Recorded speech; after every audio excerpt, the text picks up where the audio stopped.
An investigation is underway after the bodies of two people were found in a wheel well of a JetBlue plane. The discovery comes after a body was found in a United Airlines flight on Christmas Eve. And this is the latest incident raising concerns about airport security. Here to talk a little bit more about it, Chief Transportation Correspondent and pilot herself, May-Kay Beeler. And May-Kay, how do these folks get access here to the aircraft? Yeah, well, that's what police want to know. This is concerning. Yeah, you know, the landing gear well is only accessed or accessible from outside the aircraft. So that means that a security breach occurred when the stowaways somehow made their way out onto the tarmac, the secure area of the airport. So either a badged employee with security clearance helped them get there, or they managed to sneak out to the plane without being detected. And, you know, with everything recorded on surveillance cameras these days, it just makes you wonder.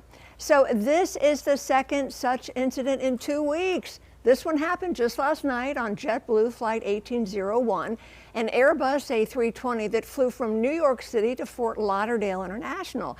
Now, the aircraft had flown multiple legs, departing that morning from Kingston, Jamaica.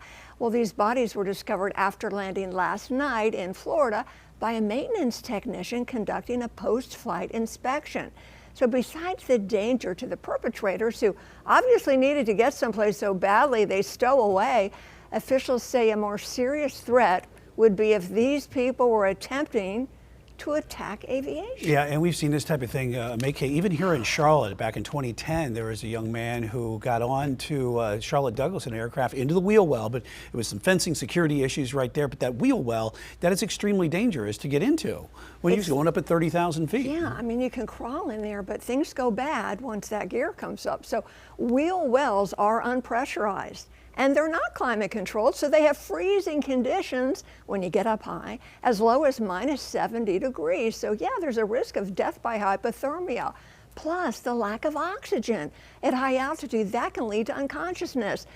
And there's the risk of getting crushed to death by the landing gear as it's retracted on takeoff, or you could even fall off the airplane. Yeah, the numbers show that overwhelmingly people do die in this kind of situation when they do stow away these areas, but people still do it. Yeah, I don't think they know the danger. So according to a 2011 report by the FAA, about 80% of folks who attempt to fly in the wheel well or in some external part of the aircraft die. Yeah, any comment from JetBlue right now? Yeah, I've got a quote from JetBlue. They say this is heartbreaking, such a heartbreaking situation. We are committed to working closely with authorities to support their efforts to understand how this occurred. That according to a spokesperson. All right, hopefully this investigation underway. Investigation, of course, and hopefully something like this will not happen again anytime soon, as hopefully people will learn. May-Kay Beeler, Yeah. Chief Transportation Correspondent, thanks.